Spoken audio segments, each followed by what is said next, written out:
Bueno, hablamos de todas las causas de acidosis metabólica que tienen un osmol GAP aumentado, pero puede ser que no haya ganado ácidos ni endógenos ni exógenos, que tenga un anión GAP normal. Entonces lo que debemos sospechar es que en este paciente se han perdido bases. ¿Y por dónde se pierden? ¿Por el tubo digestivo o por el riñón? Entonces, para discernir por dónde tuvo la pérdida, debemos calcular el GAP urinario. El GAP urinario es la suma algebraica del sodio más el potasio menos el cloro en orina. No tienen un valor fijo, porque no hay un valor fijo de eliminación de cada uno de estos electrolitos, porque depende de lo que uno consuma o medicamentos que tome. Pero en realidad siempre se elimina más cloro que sodio y potasio. Si este valor de GAP urinario es normal o negativo, puedo inferir que las pérdidas son gastrointestinales. La próxima. Dentro de las pérdidas gastrointestinales, podemos estar frente a un paciente con diarrea, con fístulas digestivas altas, con pancreatitis o con ureterosigmoideostomía. La siguiente, por favor. Volvamos a nuestro esquema. Si el GAP urinario está elevado, tenemos que tener en cuenta al potasio, porque son distintas las causas si el potasio está aumentado o está normal. La siguiente. Si el potasio está elevado, ¿en qué vamos a pensar? En una acidosis tubular renal tipo 4. ¿Se acuerdan al principio cuando les conté cómo el riñón compensaba o manejaba el equilibrio ácido-base, que era a través de la reabsorción, la acidez titulable o la formación a partir de un aminoácido? Bueno, ese mecanismo puede estar alterado, y en este caso va a estar alterado el primero, o sea, la reabsorción de bicarbonato, va a tener un potasio elevado, y es la clásica acidosis tubular renal del diabético. Puede ser que este paciente también esté tomando diuréticos ahorradores de potasio, o que tenga un hipoaldosteronismo primario, o que tenga una uropatía posobstructiva. La siguiente. Bueno, volvamos al esquema inicial. Dijimos que si el GAP urinario estaba elevado y existía un potasio bajo, teníamos otras situaciones clínicas. La siguiente. Para discernir cuáles son esas situaciones clínicas, debemos medir el pH urinario. Porque si este paciente tiene una orina alcalina, significa que no puede acidificar. Entonces, ¿dónde va a estar el trastorno? En la formación de acidez titulable del riñón, o sea, en el túbulo contorneado proximal. Eso es una acidosis tubular, o eso puede corresponder a una acidosis tubular renal tipo 1, a una insuficiencia renal, a una toxicidad por drogas o a la enfermedad de Fanconi. Pero si este paciente tiene potasio bajo y tiene un pH urinario menor a 5, o sea, conserva el pH ácido de la orina, tendremos que pensar en una acidosis tubular renal tipo 2 o en una insuficiencia renal temprana. La siguiente. Bueno, yo no sabía si poner esta imagen porque tengo miedo de marearlos. Por ahí les doy una explicación para qué sirve y dejamos para la interpretación de algún caso clínico cómo usarlo. Es la relación entre el delta GAP y delta bicarbonato. ¿Qué es el delta GAP? Es la diferencia entre el GAP medido y el GAP leído. Lo mismo que el bicarbonato. Si estos valores tienen diferencias y el cociente da igual, mayor o menor a 1, podemos ver qué trastornos metabólicos presenta este paciente. Como les dije, nunca los trastornos del estado ácido-base, sobre todo los metabólicos, son puros. A su vez, estos trastornos metabólicos pueden estar acompañados, como les dije anteriormente, de trastornos respiratorios. acidosis o alcalosis. Y fíjense que figura la PCO2 esperada en ambas situaciones. Bueno, vamos a seguir porque no los quiero marear. Bueno, y acá yo les muestro esto porque quiero que sepan por qué se muere un paciente en acidosis metabólica. El paciente se muere por complicaciones en su aparato cardiovascular. Estos pacientes van a presentar venoconstricción de la pequeña circulación, o sea, hipertensión pulmonar, vasodilatación periférica, con disminución de la contractilidad miocárdica, con reducción del volumen minuto de la tensión arterial, con disminución del flujo hepatorrenal, arritmias por reentrada, disminución del umbral fibrilatorio, aumento del tono simpático con baja respuesta.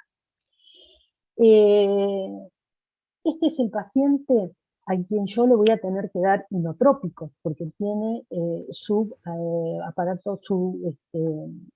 una alteración cardiovascular muy severa. Pero ¿qué pasa? Yo le voy a dar inotrópicos y no va a responder porque este paciente está en acidosis. Y entonces aquí surge una de las primeras indicaciones del bicarbonato.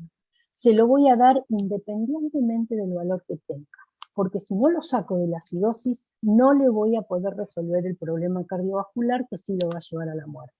Y de paso vamos a repasar las indicaciones del bicarbonato. Entonces, el fallo hemodinámico, como ven, es una de ellas. La presencia de arritmias intratables y no poder compensar el estado ácido-base es la otra indicación del bicarbonato.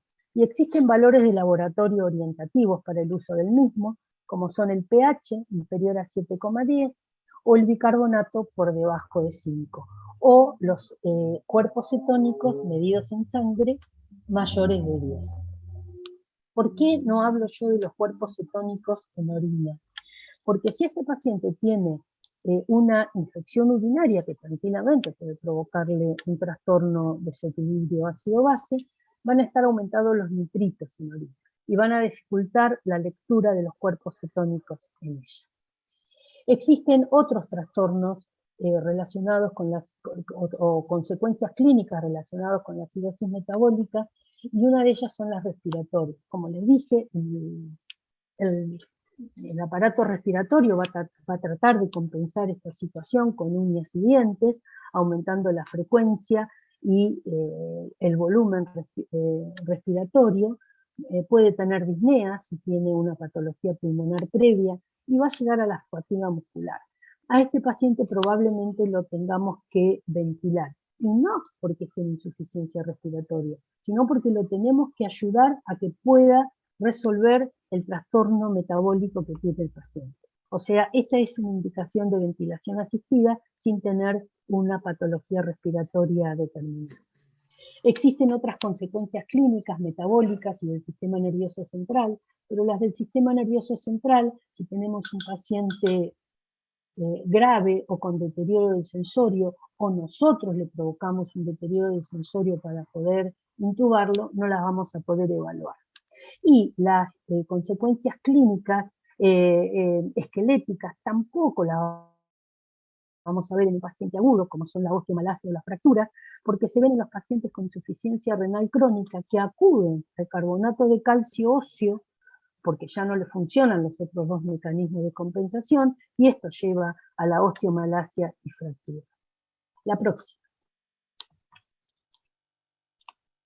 Bueno, espero no haberlos mareado con la acidosis metabólica, y si los mareé, me disculpo y los paso de un soplo a la alcalosis metabólica. La siguiente. Ali, sí. 10 minutos te quedan más o menos, ¿sí? Listo, lo hacemos rápido. Bueno, la alcalosis metabólica es un trastorno primario cuya frecuencia o incidencia es alta, el 50%, y el diagnóstico está dado por la elevación del bicarbonato, el pH elevado, con aumento de la PCO2 compensatoria. La siguiente.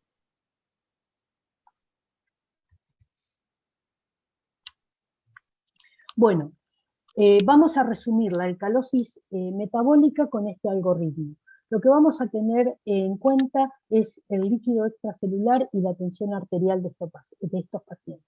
Si tiene un líquido extracelular aumentado e hipertensión, debemos medir la renina y la aldosterona. Si tiene renina baja y aldosterona baja, este paciente está recibiendo esteroides exógenos, o tiene un Cushing, o tiene un síndrome de Liddle, que es un trastorno autosómico recesivo extremadamente raro, pero figuraba y corresponde poner. Si este paciente tiene renina disminuida, pero aldosterona elevada, tiene un síndrome de Cohn y además tiene potasio bajo. Si este paciente tiene una renina y una aldosterona elevada, vamos a pensar en una hipertensión maligna o en estenosis de la arteria renal. ¿Qué pasa si un paciente en alcalosis metabólica tiene un volumen extracelular y una tensión arterial disminuida? Bueno, debemos medir el cloro urinario, porque debemos ver por dónde está perdiendo esas bases, si por el riñón o por el tubo digestivo. Si el cloro urinario es mayor a 10, lo está perdiendo por el tubo digestivo, sea por vómitos o por un débito excesivo por sonda nasogástrica. Y si es menor de 10, debemos pensar en un síndrome de Bartter, también excesivamente raro, y es una hipertrofia de la mácula densa, por hipomagnesemia o por el uso de diuréticos. La siguiente. Bueno, estas son las consecuencias clínicas tanto de la acidosis como de la alcalosis. Resumimos, la acidosis ya la vimos, que la principal causa de muerte son los trastornos o la disfunción cardiovascular, y en la alcalosis la principal causa de muerte son las arritmias. Seguimos. Bueno, pasemos rápidamente a la acidosis respiratoria. La acidosis respiratoria está caracterizada por hipercapnia debido a expresión pulmonar inadecuada del dióxido de carbono, un descenso del pH y un ascenso compensatorio en la concentración de bicarbonato por todos esos mecanismos que vimos al inicio de la charla. La siguiente. ¿Cuáles son los mecanismos? No de compensación, sino de esta acidosis respiratoria. La hipoventilación o la alteración ventilación-perfusión. La próxima. Existen causas centrales, causas neuromusculares y causas broncopulmonares de acidosis respiratoria. La siguiente. Las causas centrales pueden ser por la ingesta de psicofármacos que disminuyen centrales me refiero al sistema nervioso central, perdón. Por psicofármacos que deprimen el mismo, por traumatismos encefalocranianos, por ACV o por infecciones del sistema nervioso central. La siguiente. Las causas neuromusculares pueden ser traumatismos, cifoescoliosis, distrofia muscular, parálisis diafragmática, esclerodermia, obesidad mórbida, y por último las causas broncopulmonares, que son EPOC, asma, apnea del sueño, síndrome de dificultad respiratorio agudo y obstrucción de la vía aérea. Aquí es donde vuelvo a remarcar lo que les dije al principio. Estos pacientes con acidosis respiratoria crónica y sobre todo de causa broncopulmonar se manejan con valores inferiores a los que se manejaría cualquier otro ser humano. O sea, su centro respiratorio responde a la disminución del pH, a la hipoxemia y a la disminución del dióxido de carbono. Si nosotros tratamos, por ejemplo, a un paciente en insuficiencia respiratoria por un EPOC reagudizado o porque se complicó con una infección y tratamos de aportarle oxígeno con una fracción inspirada de 50, 60 o peor, ponerlo al 100% de oxígeno, este paciente pierde su capacidad de respirar, pierde su único estímulo y no lo vamos a poder sacar nunca más de esa situación. Por eso una recomendación es que a estos pacientes iniciemos la recuperación con fracciones inspiradas de oxígeno bajitas. Sabemos que la del aire ambiental es 21. Bueno, empecemos con 24, 28 y vamos viendo. Bueno, la siguiente. Bueno, chicos, muchísimas gracias por su atención. Aquí estoy yo con pelo. Les agradezco inmensamente esta invitación y haber podido compartir este momento con ustedes. Creo que no hay tiempo.